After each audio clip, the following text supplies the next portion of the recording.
Welcome, Carm Capriato, the Service Aftermarkets podcast pioneer with the gold standard of aftermarket business podcasts.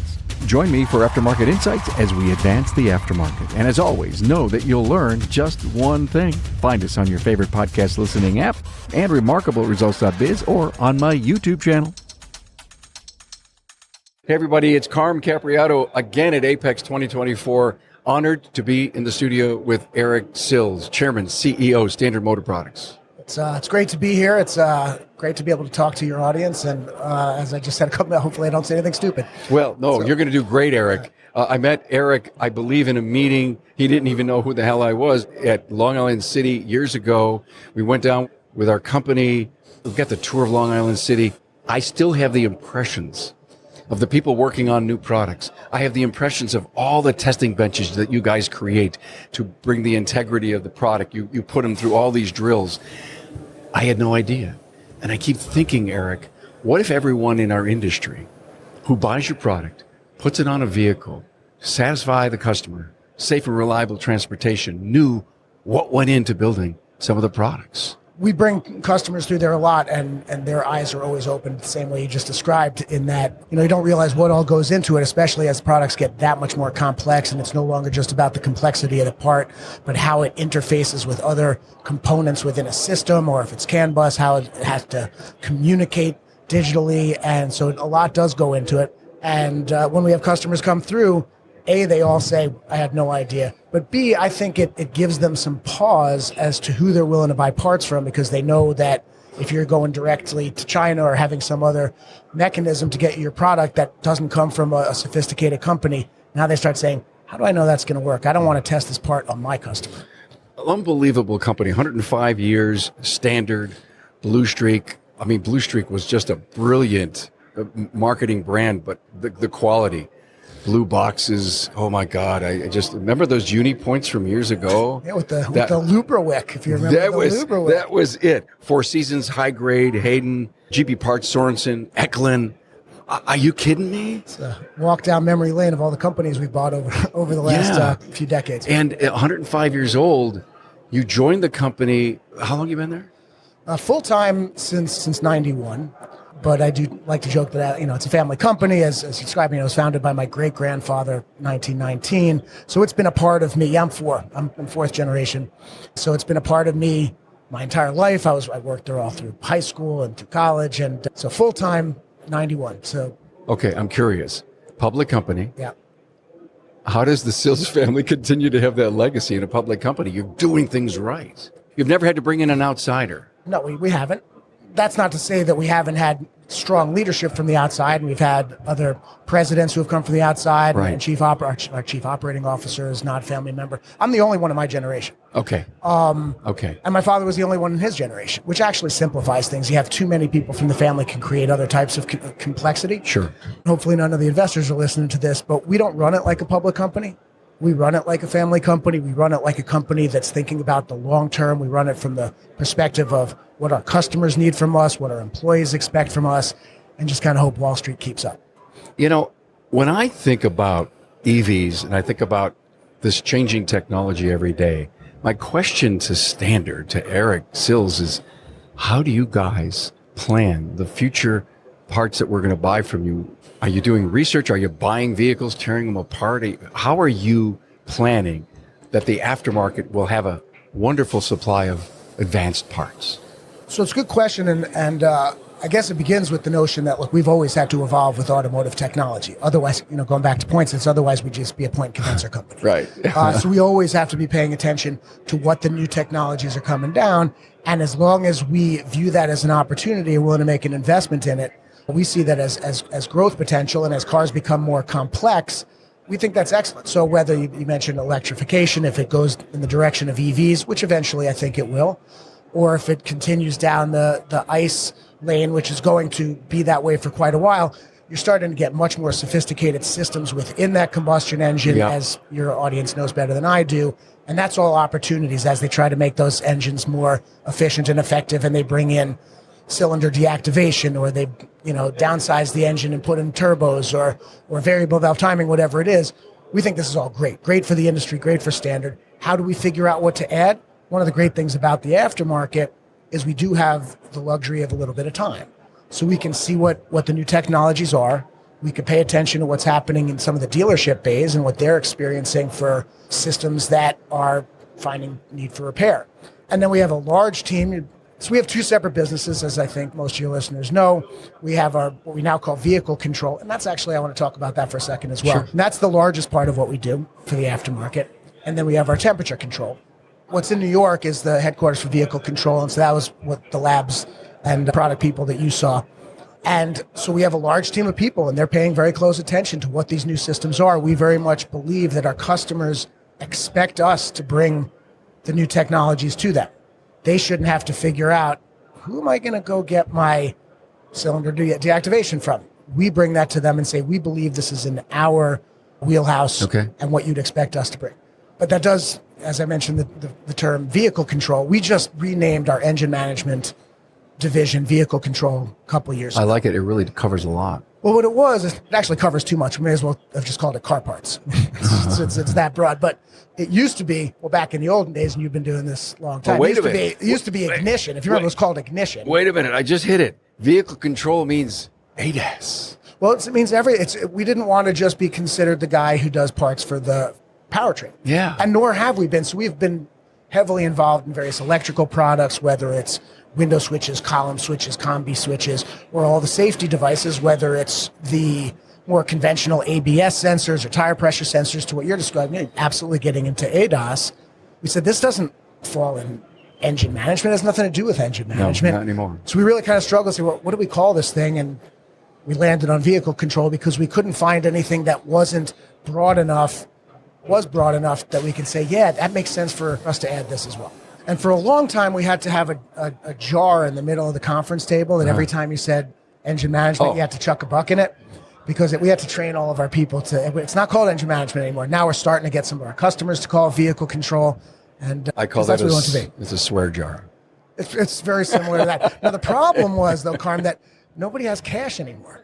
So we're like, well, yeah, I know I owe $1. So now we have to put like IOU slips on the table, and you write your name, and you chuck the IOU slip in. It's like, do you take Venmo or? Yeah, a Venmo QR code. Right? Yeah, that's what we do. Now we're still old school. Oh, that is so funny. And then temperature control. I mean, what better company to think about temp control but Four Seasons? And we see, as you look at technology disruptors moving towards electrification, on the temp control side, it's actually poised to really benefit from electrification, as again, your techs all know. It's no longer just about passenger comfort in the summer.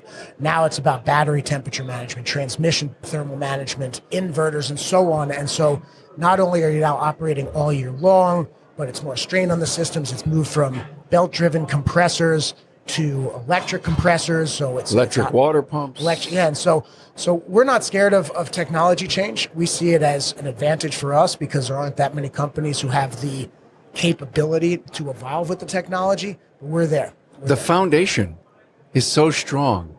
You can build new mountains on top of it, and they will never crush. We're trying. We're doing our best. That was a little more grandiose than I described it, but I'll work on the mountain. Yeah, I'm a word thinker here. I love it. And under temperature control, you just acquired Nissens.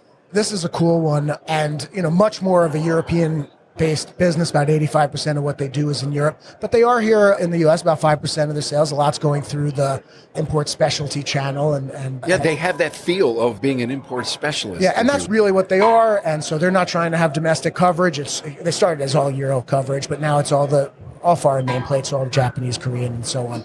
For your, do I call them listeners, viewers, whatever? Yeah. They started out as a radiator company.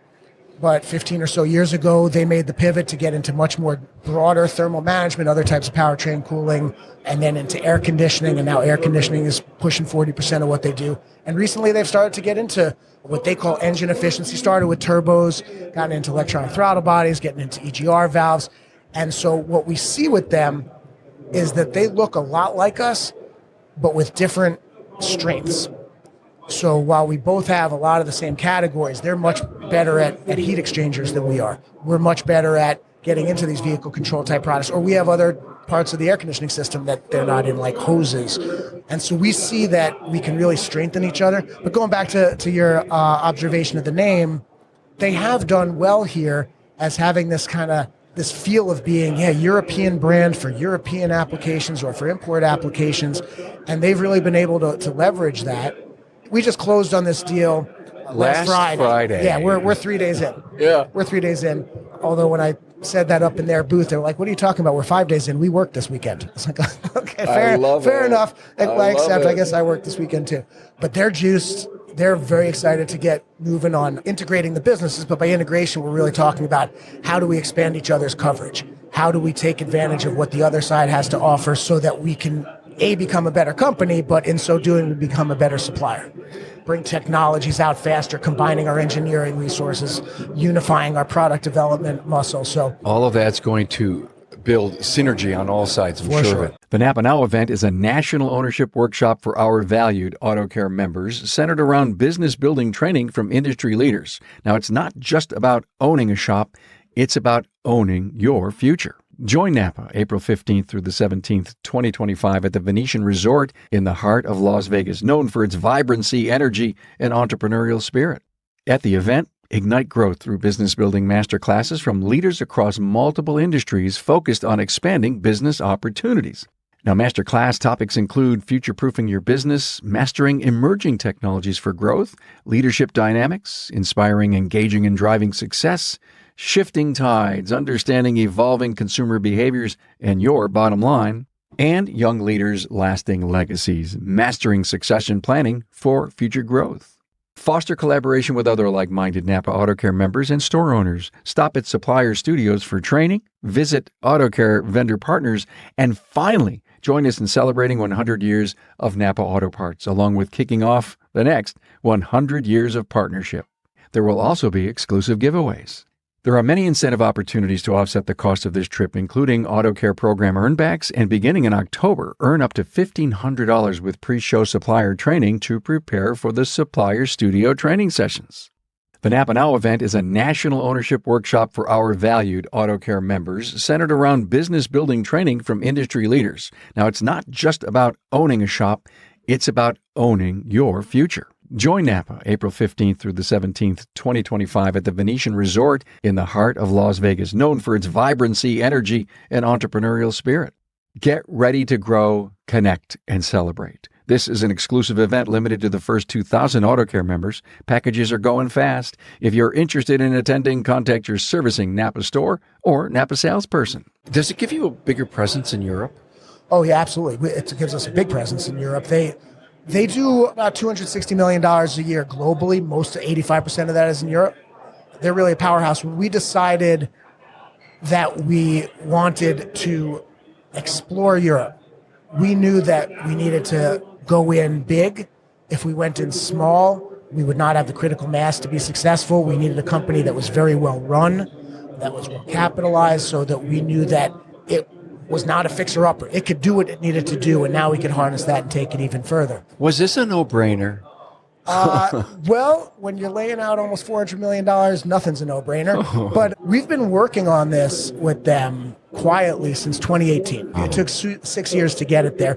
Now, partly it was derailed. They had some things they needed to deal with. Then COVID came, and then the Ukraine war came. And so we finally were able to get it over the finish line this year. Good for you.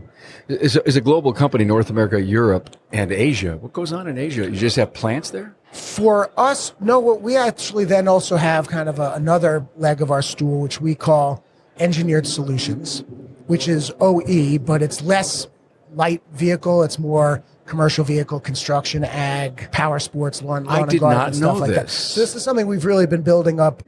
We did it as a hobby for decades, and it behaved like a hobby business. It wasn't doing very well. And we finally said, if we really want to do this, we need to do it right. We acquired a few companies that were well suited to it.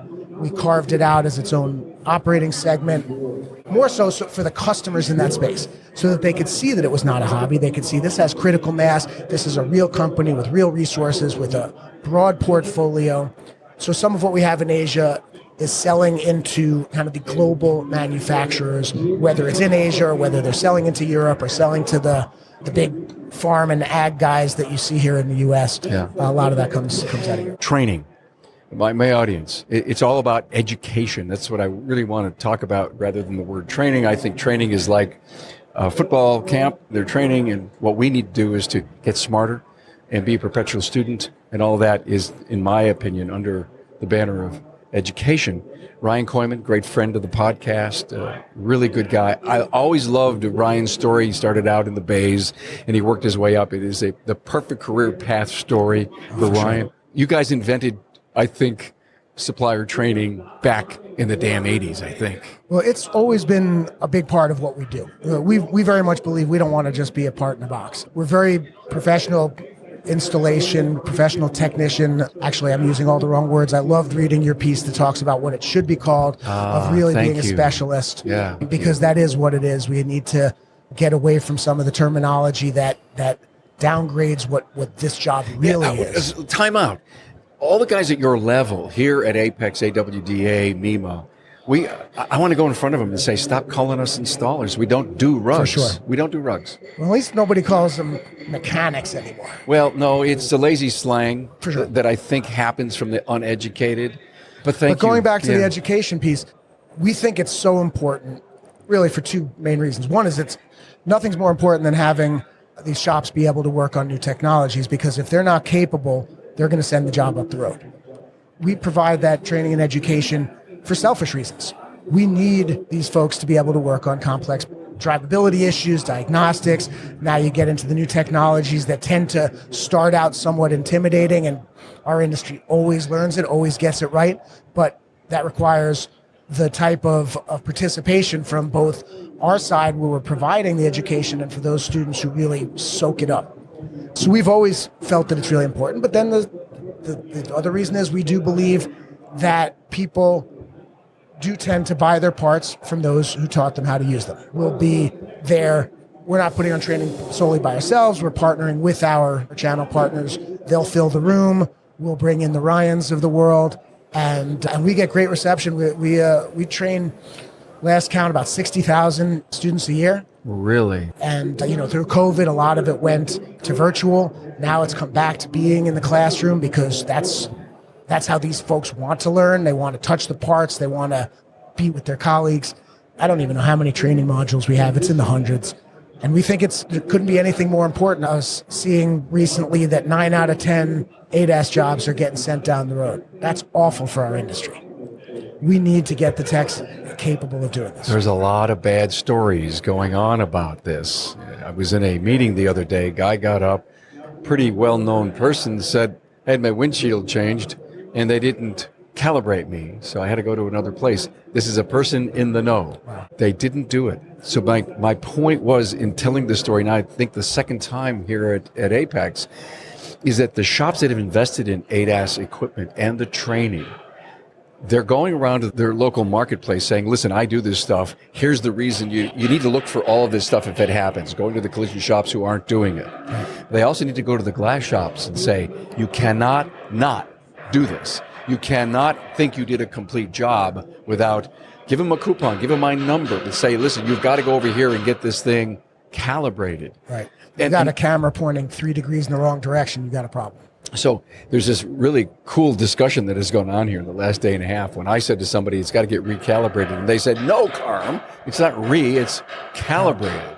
Let's stop talking about that and just use the word get it calibrated. Calibrated back to OE specs. It's in my paper that you read. Why are we telling people we got to do an ADAS thing on your car? They don't know what that means. They just don't. We just got to calibrate your car back to OE specs because we've changed the glass. The camera may be off and down the road. Oh, and Scott Brown, I don't know if you know Scott Brown. We were talking to Scott Brown the other day about the whole camera thing on the windshield. And he says, Carm, some of the cameras today are starting to learn how to sense pedestrians. And he goes, you got to put it right. Because if that car ever gets the right software to start doing things to help with braking and stuff like that, we can't ignore it. No, for sure. We take this stuff like it was the old days. No big deal. Yeah, right. Let me listen to the engine. I'll figure out how to dial it in. Can't do that anymore. But that's good. What it's going to do, and it's going to separate the good shops from the bad shops. It's going to separate the good manufacturers from the bad manufacturers, and that's just kind of natural selection, and that's fine. I think that's healthy.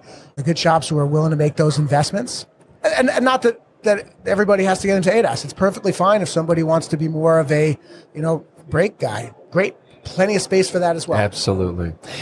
Consolidation. I mean, you just made a major move to consolidate the industry. What do you see at the service level? You guys paying attention to that? I think consolidation is natural in any mature industry. It's just what happens.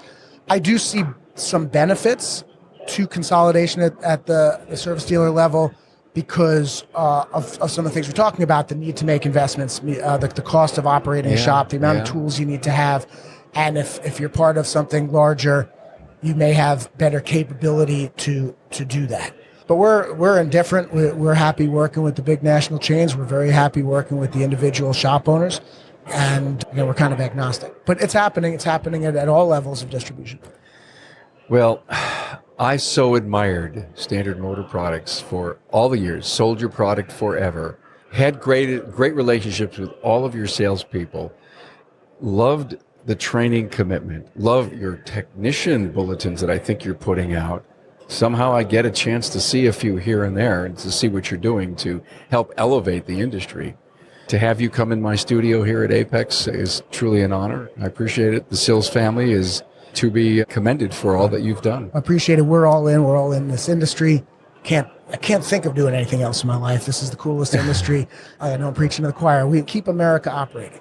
That's why we were considered an essential industry when the whole country was locked down. This is how America works. Yeah. Right? You need your car, and we're the ones who care for the car. In fact, I love that phrase that it became the auto care industry. That it wasn't called that for the longest time. It's called the aftermarket, and that's not the right thing to call it. It's the auto care industry. We're taking care of the vehicles. Yeah. I got one final crazy question because so many of my listeners are family businesses. Yeah, for sure. Your family. Give us a great family business story. Oh boy. Dad, do I have to come into work with you today? He and I are partners. He still comes in. He turns 85 in a few weeks. God bless him. He still comes in 3 days a week. He might not come in as early as he used to, but he loves to keep he likes to stay involved in that which is important to him, which is customers and employees. So he continues to be my wise sage, great friend of mine, great partner of mine, and he's my dad. So it's great growing up in a family business. I can say that it was for me. I can't necessarily say that for every family. All we right. have a good family. But your dad, and again, I'm talking to all the dads that are out there that have sons and daughters coming up in their business, have shown promise that they'd love to get involved. Give me some mentoring or coaching advice for this succession thing. Well, I don't have to give you. I'm sitting here with you and your daughter, so you got it figured out. I'm still working on it. I have two adult sons, neither of which are currently in the business. But hey, life is long. You never know. Smart man. Thank you so much, Eric. Thank you. I've really enjoyed this. Eric Sills, Chairman, CEO, Standard Motor Products. Thank you, everybody.